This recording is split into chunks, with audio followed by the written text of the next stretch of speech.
하나님의 말씀은 신약성경 누가복음 16장 19절로 31절 말씀입니다. 찾으신 줄 알고 제가 공독하겠습니다. 한 부자가 있어 자색 옷과 고운 베옷을 입고 날마다 호화롭게 즐기더라.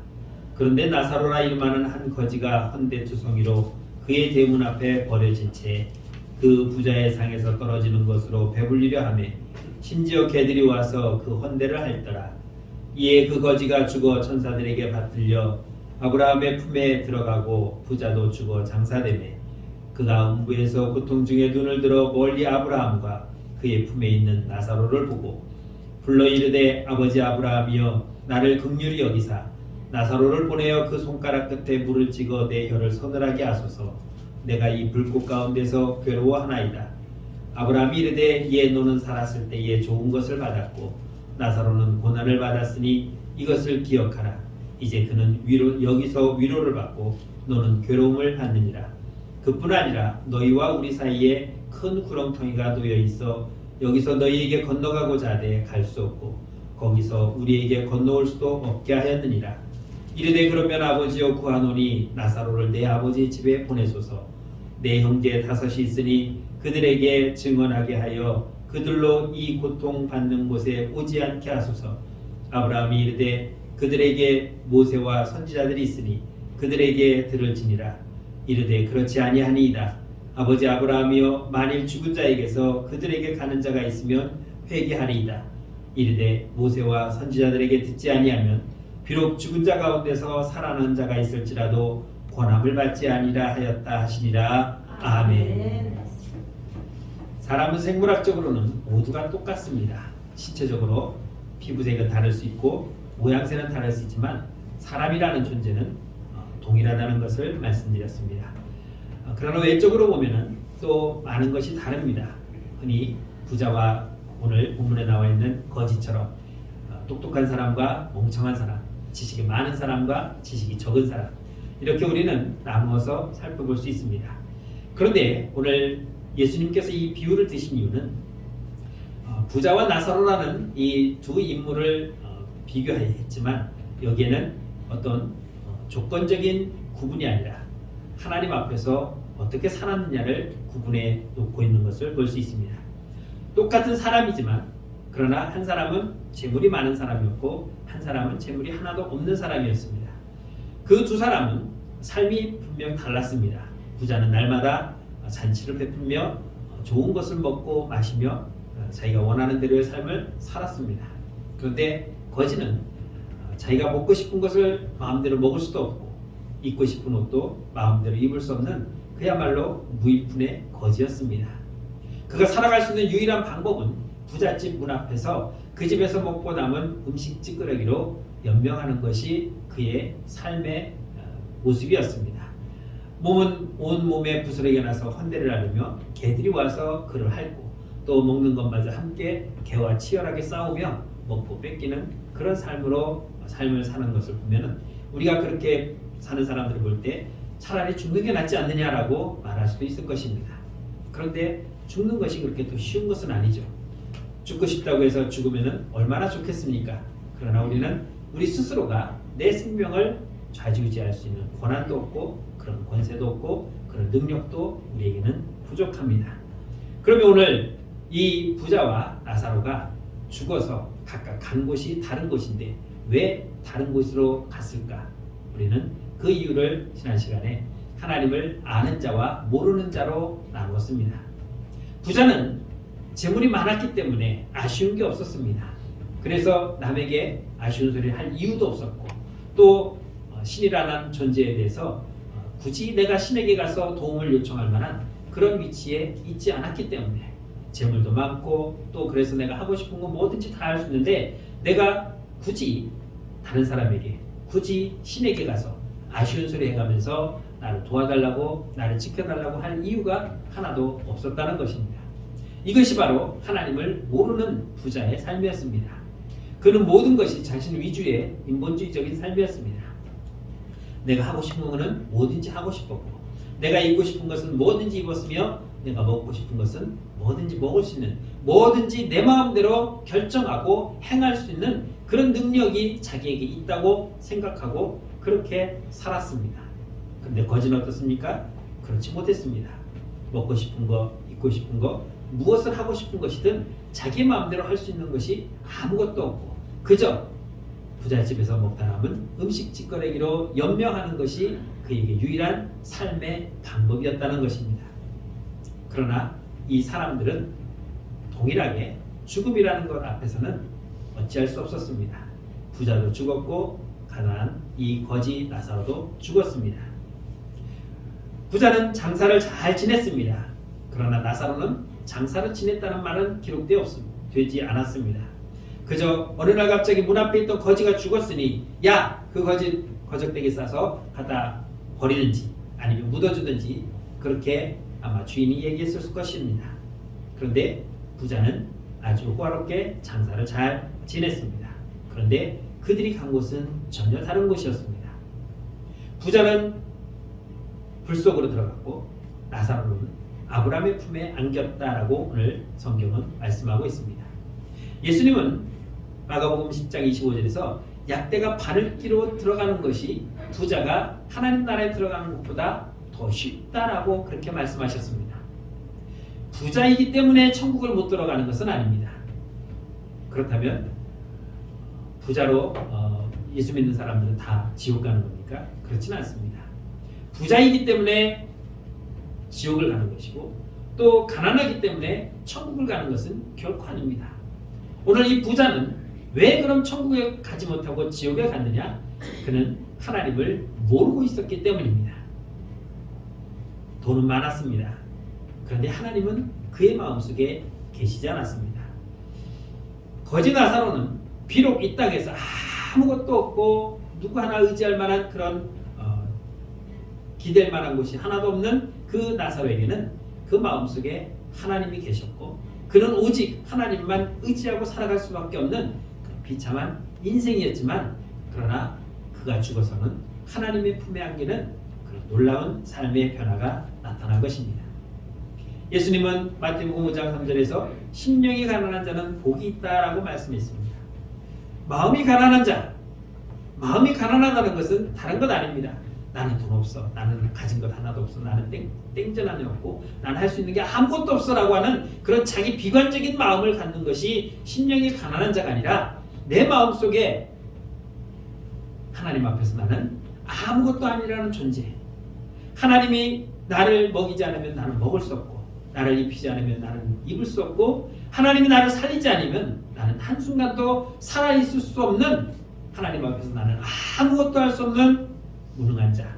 그래서 하나님이 나를 도와주셔야 되고 하나님이 나를 지켜주셔야 되고 하나님이 나를 먹이고 입히셔야만이 나는 겨우 살 수 있는 하나님 앞에서 내가 할 수 있는 것은 아무것도 없다고 자복하고 인정하며 그 앞에 엎드리는 사람, 그 마음이 심령이 가난한 자다라고 말씀드렸습니다. 그런데 부자는 그렇지 않았습니다. 심령이 가난하지 않았습니다. 그는 자기가 부자라고 착각했습니다. 하나님 없이도 살 수 있는 사람이라고 그는 그렇게 인정하고 살았습니다. 오늘날 이 세상에도 많은 사람들이 하나님을 인정하지 않습니다. 그리고 자기가 가진 것으로 만족하며 살아가고 있습니다. 권세로, 재물로, 지식으로 나는 더 이상 부족한 것이 없다라고 그렇게 살아가고 있다는 것입니다. 세상의 돈과 명예와 권세는 내가 영원히 소유할 수 있는 것은 결코 아닙니다. 물론 돈은 없어지지 않습니다. 명예도 없어지지도 않고 권세도 계속해서 있습니다. 그런데 그것을 내가 영원토록 유지할 수 있지는 못하다는 것입니다. 왜 그렇습니까? 죽음 앞에서 우리는 모든 것을 내려놓아야 하기 때문입니다. 하나님을 모시지 않았기 때문에 한 사람은 지옥에 갔고 하나님을 모셨기 때문에 한 사람은 천국으로 갔습니다. 부자는 그 지옥에서 정말 많은 고통 속에 빠져 있었습니다. 불 가운데서 계속해서 있다고 한번 생각해 보십시오. 혹시 여러분들 화상을 입어본 적 있습니까? 입어봤으면 느껴보셨을 겁니다. 그 뜨거움이라는 거. 저는 참 다양한 경험을 했어요. 6살 때 저녁을 이제 저희 식구가 많아서 큰 상 2개를 붙여놓고 모처럼 8남매가 아버지 어머니와 함께 온 가족이 모여서 저녁 식사를 하는데 이만한 주전자, 그 큰 주전자 있죠? 양은으로 만든 거 물을 끓여서 이제 상 한쪽에다 놓고 밥 먹고 먹으려고 딱 올려놨는데 제가 철삭대고 왔다 갔다 하다가 그 주전자 주둥이를 툭 쳐가지고 그 물이 제 무릎 속에 다 쏟아져 버렸어요. 얼마나 뜨거웠는지. 겨울이었기 때문에 내복은 안 입었지만 그 타이즈라는 그 쫄쫄이 같은 거 입었습니다. 어머니가 그걸 확 벗기셨는데 그 벗기는 것과 함께 살껍질이 또르륵 말려서 벗겨지는데 정말 제가 봐도 끔찍했어요. 뭐 동네 사람들이 와가지고 거기다 소주를 부으면 화기를 빼진다, 두부를 얹어놓으면 화기가 빠진다 해서 소주도 부어보고 두부도 올려봤는데 두부가 뜨끈뜨끈해지면서 그 두부의 그 공기방울 그 틈이 내 무릎에 흉터로 남아서 제가 고등학교 때까지 반바지를 안 입었습니다. 그 뜨거움이라는 것은 잠깐이었지만 고통은 오래 갔습니다. 그런데 이 부자는 정말 뜨거운 숯불같이 그 뜨거운 쇠도 녹일 만한 그런 뜨거움 속에 이 부자는 던져져서 그 고통을 계속해서 느껴야 된다는 겁니다. 얼마나? 10년도 아니고 100년도 아니고 영원히 그 불 속에서 지내야 할 그 상황은 이 땅에서 하나님을 외면하고 살던 사람들의 가야 할 종말이 그곳이라는 것입니다. 그곳에서는 자기가 할 수 있는 게 아무것도 없었습니다. 그는 이렇게 말합니다. 아브라함이여, 나사로를 시켜서 그 손가락에 물 한 방울 찍어서 내 혀에 떨어뜨려주면 내가 그 한 방울의 물로 인해서 나는 시원함을 느끼겠습니다. 제발 물 한 방울만 내 혀에 떨어뜨려 주십시오라고 애원할 정도로 그는 그곳에서 할 수 있는 게 아무것도 없었다는 것입니다. 이 세상에서는 돈이면 다 되는 것처럼 뭐든지 할 수 있는 것처럼 그렇게 살았던 그 사람이 지옥에서는 그 물 한 방울, 손가락 끝에 찍어서 내 혀를 서늘하게 할 만한 그 물 한 방울도 얻을 수 없고 그렇게 할 방법도 없는 곳이 지옥이라는 것입니다. 그가 세상에서 좋은 것 먹고 좋은 옷 입고 잘 살았기 때문에 지옥 간 것이 아니라 하나님을 모시고 살지 않았기 때문에, 하나님을 모르고 살았기 때문에 그는 그곳에 갈 수밖에 없었다는 것입니다. 그러나 나사로는 어떻습니까? 이 땅에서 비록 음식 쓰레기 그 찌꺼기를 먹고 살았지만 그는 죽어서 아브라함의 품에 안겨서 영원히 위로받으며 영원한 기쁨과 소망과 정말 복된 삶을 살아가는 천국으로 들어갔다는 것입니다. 여러분의 이 천국과 지옥의 갈림길은 이 땅에서 사는 내 인생이 결정지어준다는 것입니다. 여러분 요즘은 100세 시대라고 하죠. 누가 그럽니다. 재수 없으면 120살 산다고. 여러분 100세라면은 나도 100세 한번 살아봐야겠지. 왜? 오래 사니까. 세상 사람들이 말하는 것처럼 개똥밭에 굴러도 이 세상이 좋다고, 그렇게라도 살아보고 싶다고, 그냥 비록 침대에 누워서 대소변을 받아내는 한이 있더라도 너의 호흡기로 달고서 숨을 쉬는 한이 있어도 하루라도 더 살아보겠다는 것이 인간의 욕심입니다. 그렇게 살아도 100년 안짝이에요. 그런데 그 100년 안짝의 삶이 나의 영원한 다음 세상을 결정한다고 한번 생각해 보십시오. 얼마나 끔찍합니까? 우리는 아직 천국과 지옥을 경험해 보진 않았습니다. 그러나 경험하지 않았어도 우리는 알 수 있는 것은 성경이 우리에게 말씀하고 있기 때문입니다. 에이 그게 뭐라고? 그렇다면 여러분 우리 다 믿고 있잖아요. 우리나라에 2000년 전에 유대 땅에서는 예수님이 태어났지만 우리나라는 어떤 나라였습니까? 고조선도 있었고 뭐 이제 신라, 백제, 고구려가 이제 막 생성되는 그런 시대였고, 그런 나라들이 500년, 600년 이어져 왔었고, 고려라는 나라가 있었고 조선이라는 나라가 있었습니다. 여러분들 그때 살아보셨습니까? 안 살아봤잖아요. 그런데 우리는 그런 나라들이 있었다는 걸 알고 있고 믿고 있고 그걸 사실처럼 인정하고 있습니다. 왜? 역사책에 나와 있으니까. 학교에서 배웠으니까. 그러면 학교에서 배운 고구려 백제 신라 고려 조선은 알면서 성경책에 나와 있는 천국과 지옥은 왜 못 믿습니까? 말이 안 되잖아요. 하나님은 우리가 못 믿을까봐 성경책에 하나님 말씀으로 기록해 주었습니다. 너희가 이 땅에서 나를 믿고 내 뜻대로 순종하면 너희는 천국 갈 것이고 그렇지 않으면 지옥 간다는 걸 예를 들어서 이렇게까지 설명해 주었는데 그곳이 어떤 곳인지 어떤 고통이 있는지 어떤 괴로움이 있는지 얼마나 좋고 얼마나 행복하고 얼마나 소망 있는 나라인지를 분명히 말씀해 주었는데 믿지 않고 있다는 것입니다. 오늘 이 부자는 지옥에서 이렇게 말합니다.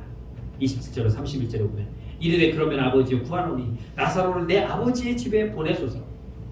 내 형제 다섯이 있으니 그들에게 증언하게 하여 그들로 이 고통받는 곳에 오지 않게 하소서. 아브라함이 이르되 그들에게 모세와 선지자들이 있으니 그들에게 들을지니라. 이르되 그렇지 아니하니이다. 아버지 아브라함이여 만일 죽은 자에게서 그들에게 가는 자가 있으면 회개하리이다. 이르되 모세와 선지자들에게 듣지 아니하면 비록 죽은 자 가운데서 살아난 자가 있을지라도 권함을 받지 아니하리라 하고 말씀하고 있습니다. 천국과 지옥이 오갈 수 있는 곳이 아니었습니다. 물 한 방울만 찍어달라고 애원하는 이 부자에게 아브라함은 이렇게 말합니다. 너와 우리가 있는 곳은 커다란 구렁텅이가 있어서 오갈 수 없다. 실제로 공간적인 그런 간격이 있는 것이 아니라 아예 왕래가 차단되었다는 것을 의미해주고 있는 것입니다. 한번 들어가면 나올 수 없고 내가 여기 잘못 들어왔네 옮겨갈 수 있는 그런 곳이 아니라는 것입니다. 그러면 나는 비록 여기에 왔지만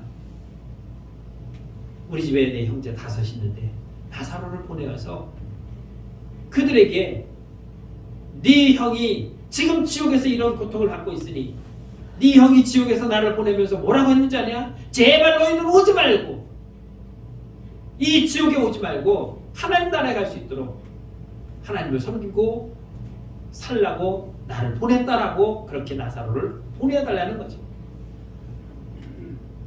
그러면서도 지금 부자는 어떤 모습입니까? 내가 하나님 모르고 살아온 그 모든 과거를 회개하지 아니하고 인정하지 아니하고 오직 자기 욕심대로 내 형제만은 이곳에 오지 않게 하려고 자기 욕심만 채우고 있습니다. 그리고 아브라함을 뭐라고 말합니까? 아브라함을 나를 위해서 이용하고 있고 나사로는 여전히 우리 집 앞에서 음식 찌끄레기나 먹던 그 나사로에게 지금 일을 시키고 있다는 거죠. 야, 너 가서 우리 집에 가서 우리 형제도 오지 않게 하나님을 전하고 와. 여전히 그는 이 지옥에서도 자기 욕심만 자기 중심적으로만 살아가고 있는 모습을 볼 수 있습니다. 아브라함은 그에게 뭐라 합니까? 저희에게 모세와 선지자들이 있으니 그들에게 들을지니라고 말했습니다.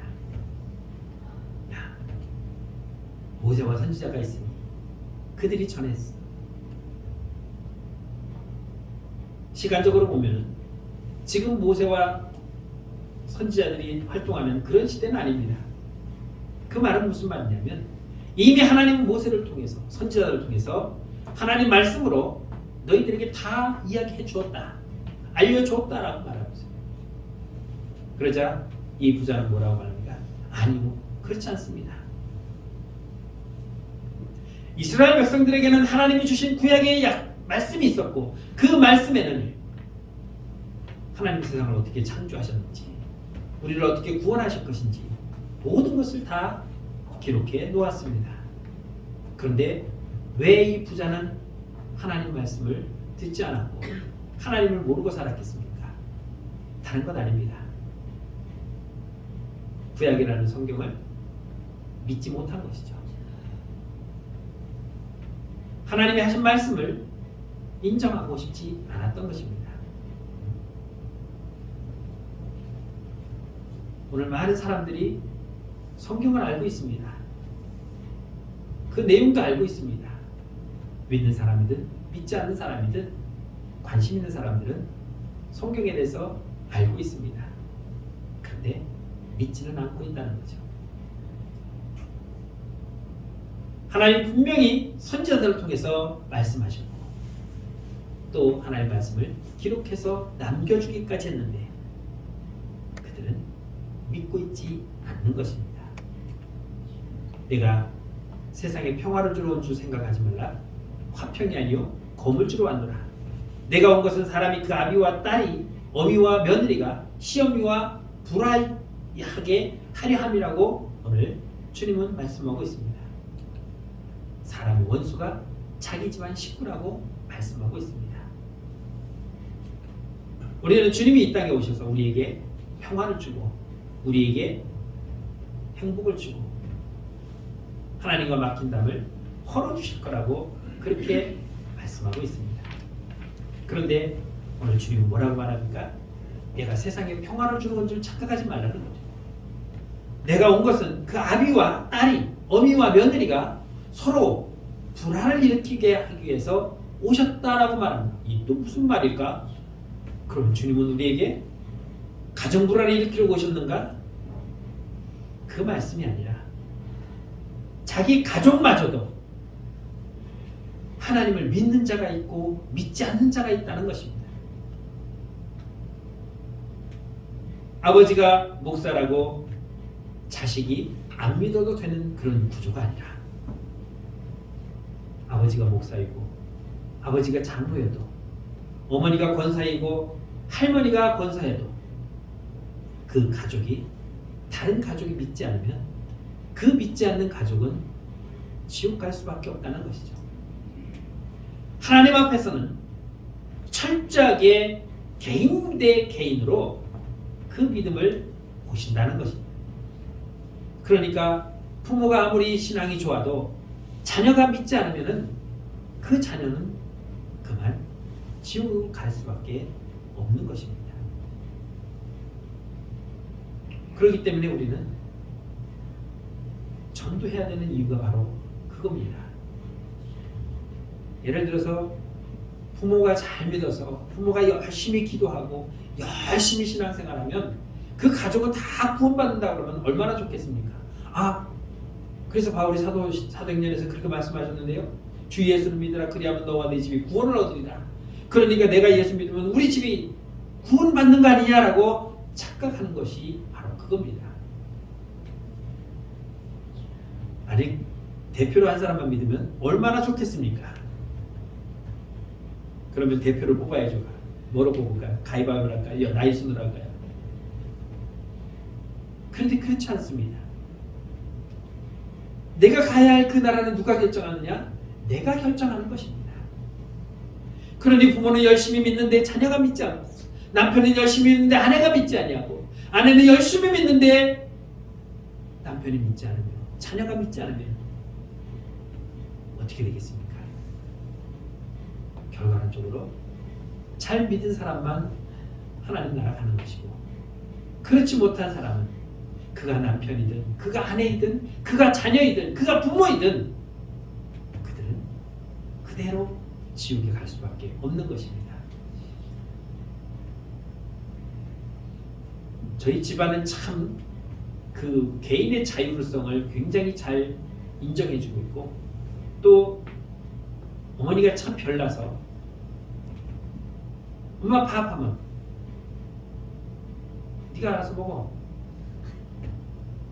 그러니까 정한 시간에 어머니가 딱 차렸을 때 안 앉으면 그 다음에는 없어요. 알아서 먹는 거예요. 근데 저희 사모는 그렇게 안 하더라고요. 밥 먹을 때 안 일어나도 기다렸다가 일어나면 밥 먹으라 하고 또 차려주더라고요. 저하고는 그게 잘 안 맞아요. 제가 그런 잘하는 배경이 달라서 저희 장모님은 진짜 잘 챙겨주셔서 아마 그 집안이 그래서 그런지.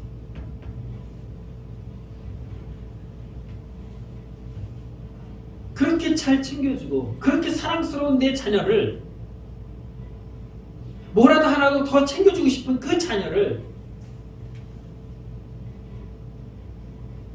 그런데 왜 지옥 가려고 열심히 준비하는 그 모습을 그대로 너그럽게 봐주는지는 이해가 안 되더라.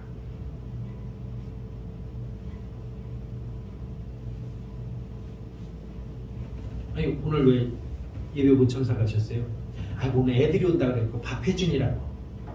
밥은 그렇게 예배 빼주면서까지도 잘 챙겨주시는데 왜 그 자녀가 지옥 가는 것에 대해서는 아무런 관심을 안 갖고 있는지.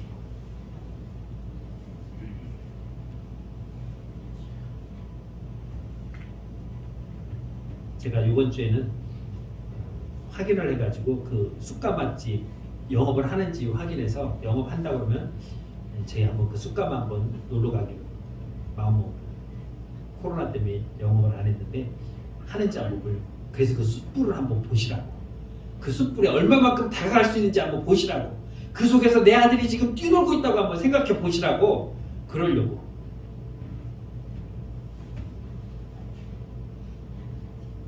여러분, 우리가 얼마나 살겠습니까? 제 소원은 길게 살면 99세, 넉넉하면 89세 정도, 그 정도 살면은 괜찮겠다라고 생각을 해요. 그런데 이 삶이 나의 영원한 삶의 결정을 한다고 한번 생각해 보시죠. 그것이 한 곳은 정말 좋은, 이 땅에서 상상할 수 없는 그런 천국이지만, 또 한 곳은 숯불같이 뜨거운 불 속에서 영원토록 그 속에서 다 죽으면 얼마나 좋겠습니까? 안 죽어요. 그 고통만 느끼고 살아가니 단 1분 1초 그 고통을 정지할 수 있는 방법이 없다는 거죠. 그렇다면 어떻게 해야 되겠습니까? 공부하라고 매가지를 끌고 다니면서 선생님 붙여주고 학원 보세요. 물론 우리는 세상상 없지만 그렇게는 열심히 하는데 교회를 매가지를 끌고 다니는 부모는 하나도 없더라고요. 제가 말씀드렸죠. 제가 학생들 지도하는데, 장로님 오늘 토요일에 교회 안 왔는데 어디 갔어요? 아이, 목사님 다음 3주에 뭐 중간고 썼잖아요. 시험 끝나면 나올 거예요. 제가 속으로 그랬어요. 주님 내일 오시면 어떡하려고. 우리는 천년만년 살 거라고 생각해요. 아니, 적어도 평균 수명 이상은 살 거라고 생각을 해요. 참 믿음 좋죠. 오늘 밤 내가 주님 앞에 부름받을 수 있다는 것은 전혀 고려하지 않아요. 그러면 나이 순으로 온 순서대로 가나요? 안 그래요. 어느 순서는 있어도 가는 순서는 없어요. 우리는 이 말씀에 귀를 기울이고 있어야 돼요. 오늘 밤 내 영혼을 두고 찾으면, 아유 주님, 저 아직 60도 안 되는데, 아유 누구는 뭐 우리 기남 목사님 지금 100세 넘게 살고 계시는데 내 나이 이제 몇 살인데 벌써도 오라가십니까?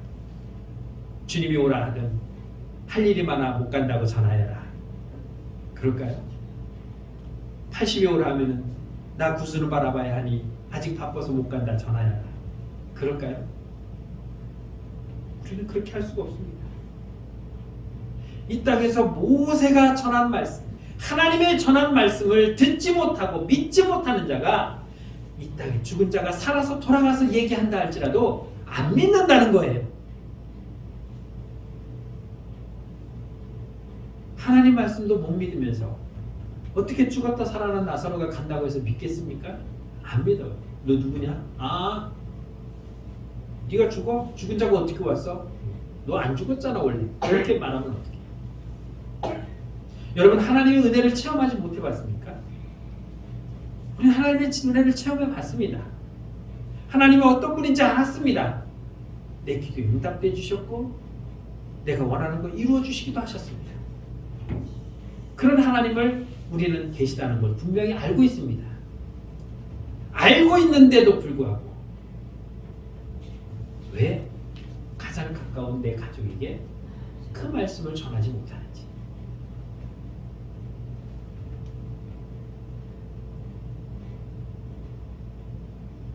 이미 죽은 다음에는 되돌릴 방법이 없다는 거죠. 이스라엘 백성들이 메시아가 올 것을 몰랐습니까? 분명히 알고 있었습니다. 그들은 구약 성경에 메시아가 올 것이라는 것을 알고 있었고, 그래서 메시아가 올기를 그렇게 기다리고 또 기다렸습니다.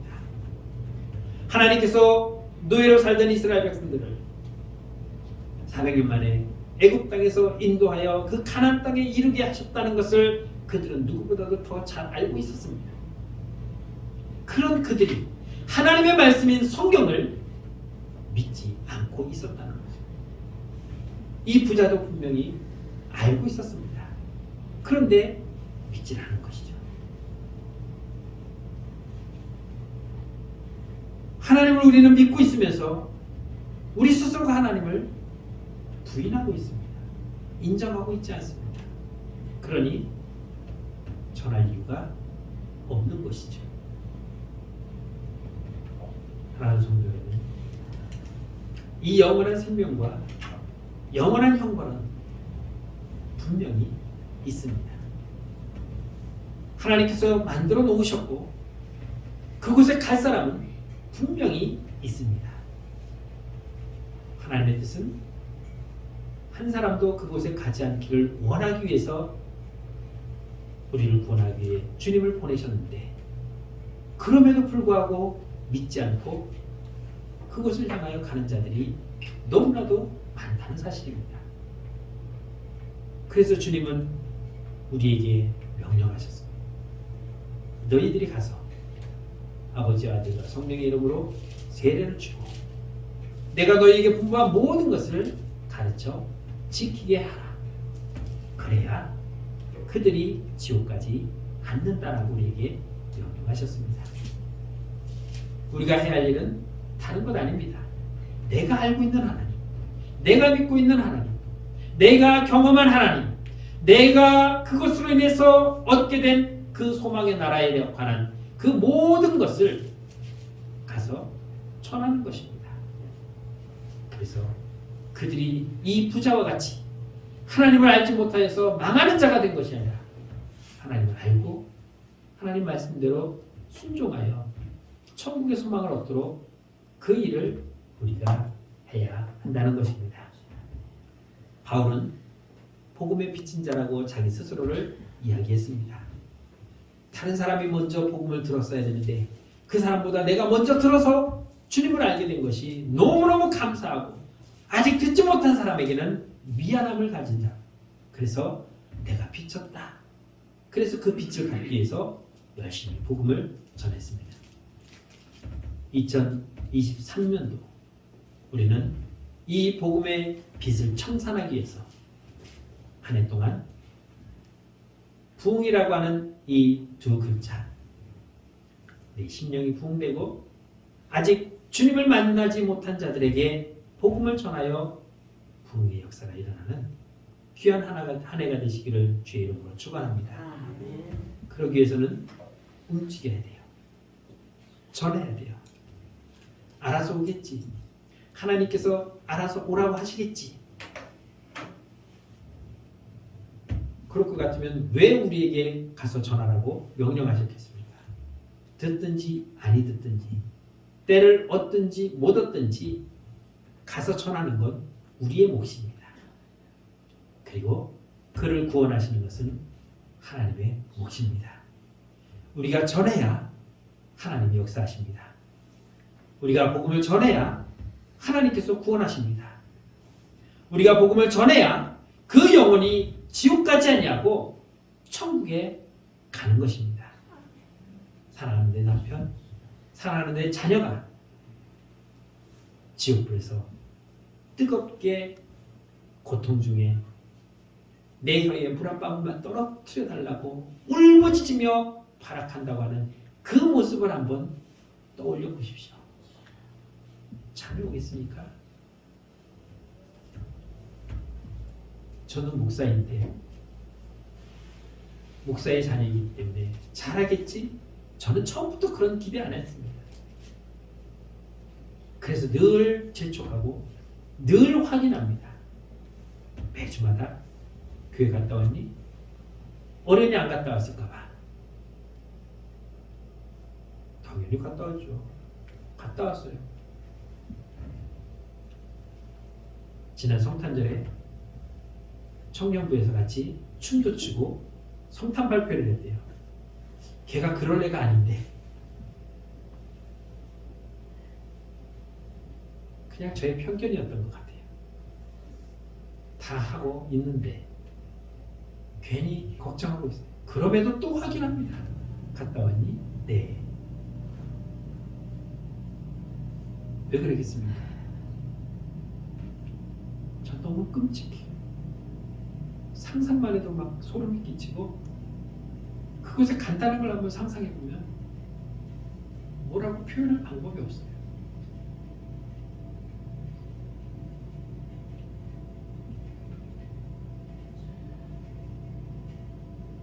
아직까지 우리가 움직이지 못하는 것은 우리가 거기에 대해서 너무 무뎌져 있어요.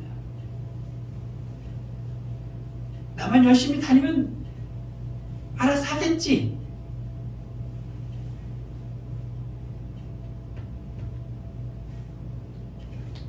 알아서 안 해요. 다 컸는데 내가 뭐라고 그럼 다 컸으면 지가 알아서 죽게 냅둬요? 다 큰 내 자식이 엄마 아버지 왜? 저 살기 싫어. 그냥 죽을 거예요. 그래? 네 목숨 네가 알아서 죽고 네 인생 네 건데 뭐. 알아서 가 죽어. 죽든지 말든지. 그래서 진짜 죽었다고 하면 생각 없이 어이구 그 자식 지가 한 말을 아주 책임 잘 지네. 그런 겁니까?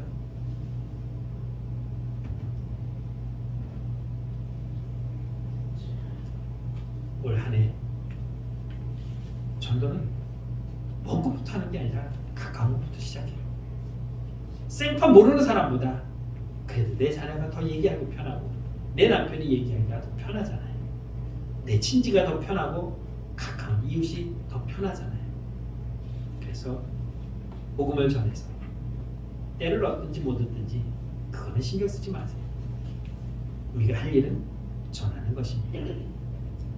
한번 삐쭉 전하고 마는 것이 아니라 나올 때까지 전하는 거예요. 그 사람이 복음을 받아들이고 주님 앞에 나올 때까지 전하는 거예요. 오늘 전했는데 이번 주 안 나왔으면 다음 주 또 전하고 1월달이 지나도 안 나오면 2월달에 또 계속 전하고 11월달까지 전했는데도 안 나오면 12월달에 또 전하고 올해 안 나왔다고 땡치는 게 아니라 내년에 그럼 또 전하면 되는 거예요. 나올 때까지 우리는 전하는 겁니다. 이 사명을 우리 모두가 1년 동안 특별히 더 잘 감당하는 저와 여러분들의 삶이 되기를 주의 이름으로 축원합니다. 기도하겠습니다. 참 좋으신 하나님 은혜를 감사합니다. 우리가 복음의 빚진 자로 먼저 주님 앞에 구원받은 것을 감사드립니다. 하나님 구원받은 우리가 그 구원의 기쁨과 그 은혜를 알기에 이제 그것을 나누고자 원합니다. 아직 듣지 못한 자들에게 주님이 누구이며 주님의 은혜가 무엇이며 주님의 사랑이 얼마나 큰지를 전하기 원합니다. 우리의 발걸음을 옮겨주시고 우리의 손으로 그들을 만져주시고 우리의 입술을 벌려 그들에게 전하게 하여 주옵소서. 그래야 날마다 구원받는 자의 수가 늘어나게 하시고 주님의 몸된 교회가 부흥하여 하늘의 뜻이 우리 군남중앙교회를 통해서 이루어지는 역사가 나타나게 하여 주옵소서. 이를 위해서 우리 모두에게 성령 충만함으로 복음 전하게 하여 주옵소서. 예수님의 이름으로 감사하며 기도드렸습니다. 아멘.